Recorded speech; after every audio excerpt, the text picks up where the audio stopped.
Hello प्यारे बच्चों, कैसे हैं आप सभी। उम्मीद करता हूं आप सभी अच्छे होंगे। तो स्वागत करता हूं आपके अपनी यूट्यूब चैनल एडवांस क्लासेस में। तो डियर स्टूडेंट, आज की क्लास जो है वो बहुत इंपॉर्टेंट होने वाली है 2025 में बोर्ड देने वाले बच्चों के लिए। ठीक है, तो ये जो वीडियो है उन्हीं बच्चों के लिए बनाई गई है। ठीक है, तो आज की वीडियो में जो मैं डिस्कस करने वाला हूं वो मोस्ट इंपॉर्टेंट क्वेश्चन फॉर 2025 के लिए, जो कि पूरे पूरे चांसेस है इन क्वेश्चन से बाहर बिल्कुल भी कोई भी क्वेश्चन बाहर नहीं आएगा। ठीक है, तो चलिए वीडियो को बिना देरी के स्टार्ट करते हैं। चलिए देखिए ध्यान से। तो सबसे पहले देखिए क्या लिखा है, क्लास 12 में 65 टॉपिक्स पढ़ने हैं। कितने टॉपिक्स पढ़ने हैं? 65 टॉपिक्स पढ़ने हैं। इनसे टॉपिक से बाहर एक भी क्वेश्चन आपका नहीं आएगा। क्लियर है? ठीक है, और आप ध्यान से देखना 70 आउट ऑफ 70 मार्क्स लेके आ सकते हैं इस वीडियो के माध्यम से, अगर आप इन क्वेश्चन को करके जाते हैं तो।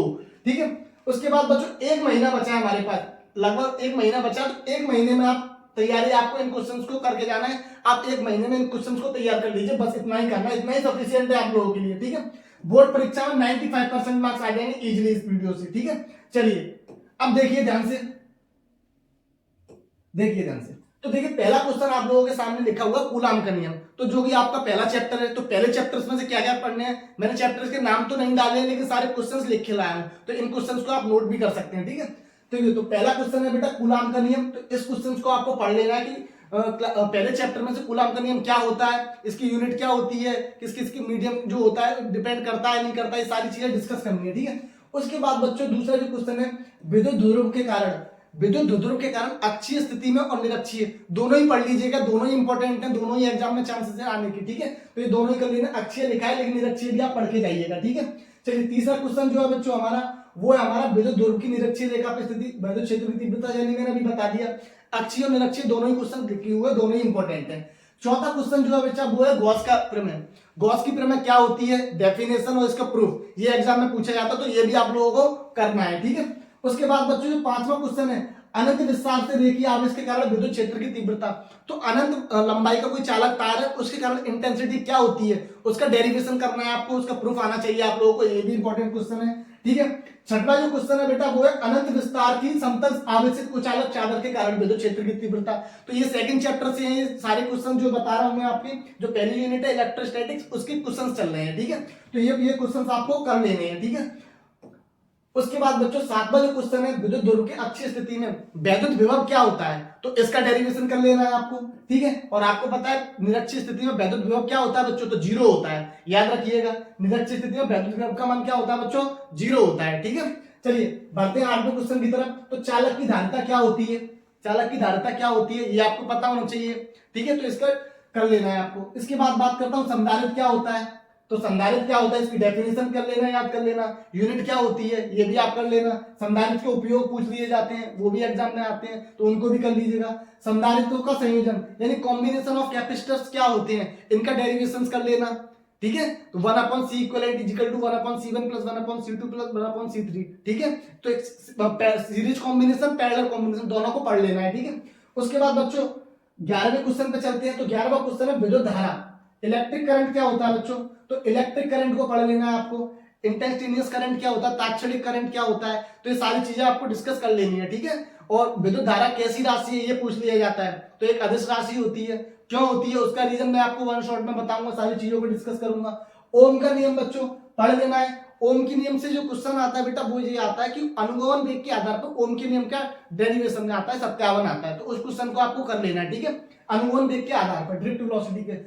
ठीक है, 13वां जो क्वेश्चन है बच्चों वो है विशिष्ट प्रतिरोध तथा प्रतिरोधकता, यानी कि स्पेसिफिक रेजिस्टेंस क्या होता है, रेजिस्टिविटी क्या होती है, ये पूछता है। रेजिस्टिविटी का मान किस किस बात पर डिपेंड करता है, ये पूछ लिया जाता है इस क्वेश्चन से, तो ये पढ़ लेना है। उसके बाद बात करूंगा बच्चों रेजिस्टेंस यानी विद्युत प्रतिरोध क्या होता है। तो विद्युत प्रतिरोध क्या होता है, जो करंट के मार्ग में, यानी करंट जब चलता है तो उसको फ्लो होने से जो रोकता है उसको हम रेजिस्टेंस कहते हैं। रिप्रेजेंट किससे करते हैं, इसको आर से करने हैं, ये भी हम डिस्कस करेंगे वन शॉट में।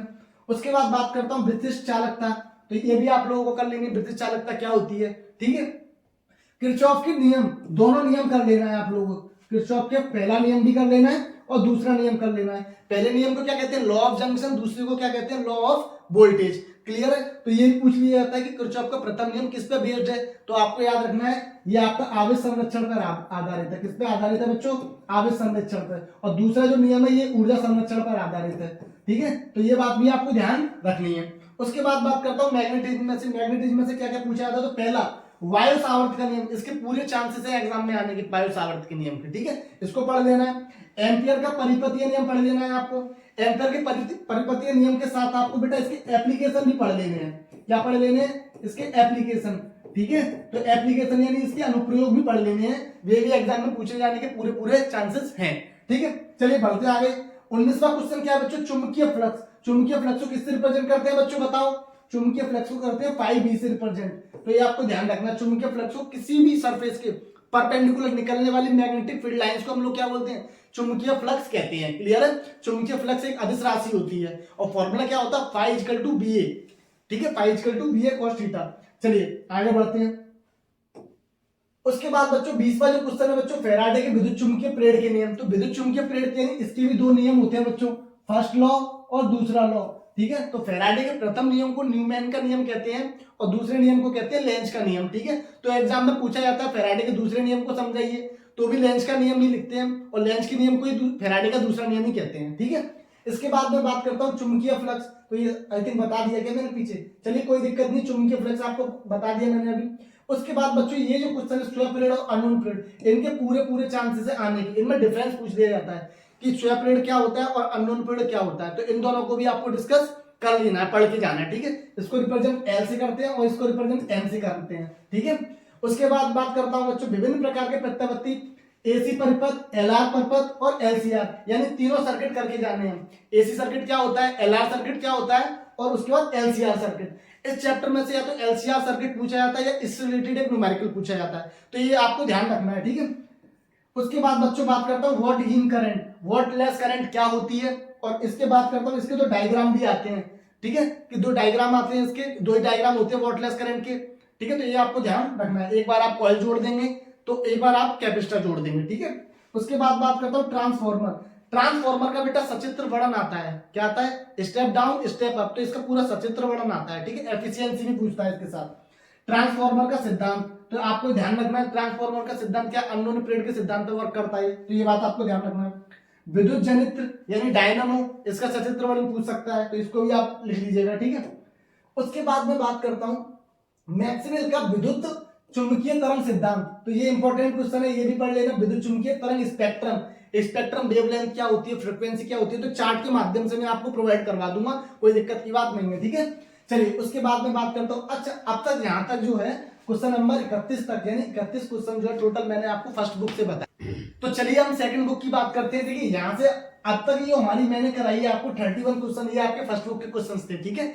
अब मैं सेकंड बुक बताने वाला हूँ। सेकंड बुक जो है हमारी ऑप्टिक्स से स्टार्ट हो रही है, यानी यहाँ से हमारी क्या स्टार्ट हो जाएगी, सेकंड बुक स्टार्ट हो जाएगी, ठीक है। ये हमारी सेकंड बुक स्टार्ट हो जाएगी यहाँ से, ये हमारी सेकंड बुक स्टार्ट हो चुकी है यहाँ से। तो पहला क्वेश्चन जो है 32, वो कौन सा अपना, प्रकाश का परावर्तन क्या होता है, प्रकाश के परावर्तन के नियम क्या होते हैं, तो इसको आपको पढ़ लेना है। उसके बाद बच्चों प्रकाश का अपवर्तन, इसमें से प्रकाश का अपवर्तन क्या होता है और इसमें से एक नियम आता है स्नेल का नियम, तो इसको आपको याद कर लेना है, ठीक है। उसके बाद में बात करता हूँ पूर्णांतरिक परावर्तन, तो पूर्णांतरिक परावर्तन क्या होता है और इसके एग्जाम्पल्स ये पूछ दिए जाते हैं, ठीक है। आप जो बच्चे इसको वीडियो को देख रहे हैं या तो इन क्वेश्चंस को आप नोट कर लीजिएगा, या फिर इसकी पीडीएफ चाहिए तो हमारा डिस्क्रिप्शन में लिंक है टेलीग्राम का, आप उसको ज्वाइन कर लीजिएगा, ठीक है। चलिए उसके बाद में बात करता हूँ प्रिज्म। प्रिज्म क्या होता है, तो एंगल ऑफ डेविएशन के लिए फॉर्मूला आता है, तो इसका जो रिजल्ट है बेसिकली मैं इधर लिख देता हूं, तो n = sin a plus del by 2 upon sin a by 2। तो ये वाला जो फॉर्मूला है बच्चों आप लोगों को कर लेना है, ठीक है। ये वाला जो फॉर्मूला है आपके सामने जो लिखा हुआ है, इसका जो डेरिवेशन है ये एग्जाम में पूछा जाता है, तो इसको आपको कर लेना है प्रिज्म चैप्टर से, ठीक है। प्रिज्म कोण अपवर्तनांक न्यूनतम विचलन को, देखो अगला क्वेश्चन वही लिखा है जो मैंने ऊपर लिख दिया है, ठीक है। तो ये लिख दिया है मैंने, तो इस क्वेश्चन को भी आपको कर लेना है, ठीक है। उसके बाद 37 क्वेश्चन क्या कहता है, प्रकाशिक माध्यम की परिक्षेपण क्षमता या विक्षेपण क्षमता क्या होती है, ठीक है। तो इसकी डेफिनेशन पूछी जाती है एग्जाम में, तो ये आपको कर लेना है, ठीक है। तो याद रखना है 37। 38 में जो क्वेश्चन है वो क्या कहता है, गोलीय पृष्ठ पर प्रकाश के अपवर्तन का सूत्र। तो गोलीय पृष्ठ जो होता है वो एक तो होता है हमारा कॉनकेव, एक होता है कॉन्वेक्स, तो दोनों के कारण जो है वो आप इसके डिफ्रैक्शन के लिए फॉर्मूला याद कर लेंगे, डेरिवेशन, ठीक है। पतले लेंस से अपवर्तनांक के लिए सूत्र, लेंस बेकर फॉर्मूला 100% ये क्वेश्चन एग्जाम में आएगा आपके, लेंस बेकर फॉर्मूला 100% आएगा आपके एग्जाम में, तो इसको आपको याद कर लेना है, ठीक है। आएंगे तो मोस्टली सारे क्वेश्चन ही, लेकिन इसका बहुत ज्यादा चांस है छूटेगा नहीं, आपको एग्जाम में पक्का मिलेगा, ठीक है। लेंस की क्षमता किससे रिप्रेजेंट करते हैं, पी से, यानी focal reciprocal of focal length को हम क्या बोलते हैं, लेंस की क्षमता। फोकस दूरी के व्युत्क्रम को हम क्या बोलते हैं, लेंस की क्षमता। यूनिट क्या होती है इसकी, डायोप्टर होती है, क्या होती है, डायोप्टर। ठीक है। चलिए 41 क्वेश्चन देखिए हमारा। 41 क्वेश्चन का लेंस की फोकस दूरी के लिए न्यूटन का सूत्र। तो न्यूटन का सूत्र क्या होता था बच्चों, याद है आपको, F F dash is equal to X X dash. तो इसका ये डेरिवेशन है, ये आपको कर लेना है। ठीक है, F F dash is equal to X X dash derivation में पूछा जाता है एग्जाम में। ठीक है। चलिए उसके बाद में बात करता हूं बच्चों सूक्ष्मदर्शी और दूरदर्शी या दूरदर्शक, ये दोनों ही, ये हमारे जो माइक्रोस्कोप और टेलीस्कोप दोनों ही पूछे जाते हैं एग्जाम में, तो इनको भी आपको कर लेना है। ठीक है, ये दोनों ही इंपॉर्टेंट है। दोनों में से एक पूछा जाएगा, ये नहीं दोनों, लेकिन पढ़ के दोनों जाने हैं आपको, दोनों में से एक पूछा जाएगा। ठीक है। हाइगेंस का तरंग सिद्धांत क्या होता है, पढ़ लेना है इसको, ये भी इंपॉर्टेंट है। और हाइगेंस के द्वितीय तरंग का सिद्धांत, ये पढ़ लेना है। और द्वितीय तरंगों सिद्धांत से आधार पर तरंगों की परावर्तन की व्याख्या, और इसी के साथ साथ अपवर्तन, यानी हाइगेंस की द्वितीय तरंगिकाओं के आधार पर परावर्तन की व्याख्या और अपवर्तन की व्याख्या, दोनों ही क्वेश्चन इंपॉर्टेंट है। दोनों में से एक पूछा जाएगा 100%। ठीक है। ये वाला देखिए, ये 46 है, ये 47 है। ठीक है, और ये 45 है। ये सारे हाइगेंस वाले चैप्टर्स हैं। उसके बाद में जो हमारा अब स्टार्ट होता है इंटरफेरेंस, यानी व्यतिकरण। तो व्यतिकरण क्या होता है, व्यतिकरण क्या होता है ये आपको पता होना चाहिए। उसके बाद प्रकाश के तरंगों का व्यतिकरण, यंग का प्रयोग, यंग का प्रयोग एग्जाम में पूछा जाता है, ये आपको कर लेना है। ठीक है। अच्छा, एक प्रकाश का विवर्तन, यानी ये वाला जो प्रकाश का विवर्तन है, किस तरीके से पूछा जाएगा क्वेश्चन कि what is the difference between interference and diffraction, दोनों में क्या अंतर होता है, तो ये पूछे जाते हैं एग्जाम में, तो ये आपको कर लेना है। ठीक है। चलिए फटाफट से उसके बाद में बात करता हूं कार्यफलन। बेटा वर्क फंक्शन क्या होता है, बेटा वर्क फंक्शन क्या होता है, तो आपको ये पता होना चाहिए वर्क फंक्शन क्या होता है। किसी भी सरफेस को मैं न्यूनतम एनर्जी देता हूं तो उससे इलेक्ट्रॉन जो रिलीज होता है उसको हम कार्यफलन कहते हैं। ठीक है।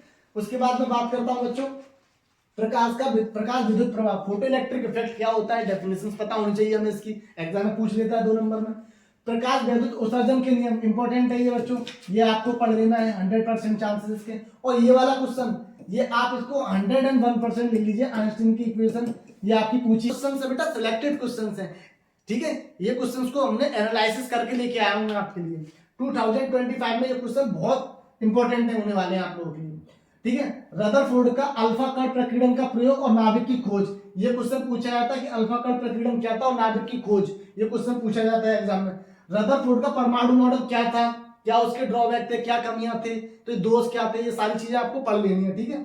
हाइड्रोजन का परमाणु का बोहर मॉडल क्या होता है, तो बोहर मॉडल क्या होता है ये पता होना चाहिए। और बोहर की परिकल्पनाएं और आती हैं बच्चों, क्या, बोहर की परिकल्पनाएं, बोहर की परिकल्पनाएं, तो ये भी आपको पढ़ लेनी है।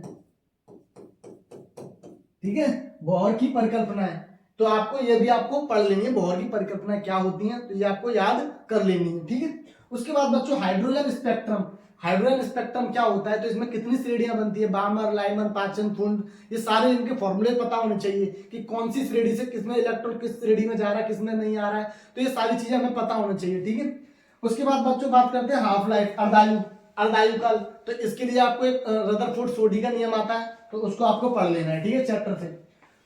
उसके बाद बच्चों और शून्यतांक में क्या रिलेशन होता है वो पढ़ लेना है। नाभिक की बंधन ऊर्जा, बाइंडिंग एनर्जी ऑफ न्यूक्लियस क्या होती है, इसकी डेफिनेशन पता होना चाहिए हमें, ये एग्जाम में पूछी जाती है। ठीक है। नाभिकीय विखंडन क्या होता है, नाभिकीय संलयन, ये क्वेश्चन जो है बेटा अंतर के माध्यम से पूछा जाता है कि नाभिकीय विखंडन और नाभिकीय संलयन में क्या अंतर है, उदाहरण भी लिखने होते हैं इसके, उदाहरण सहित पूछ सकता है, तो ये आपको याद रखना है। ठीक है मेरी बात।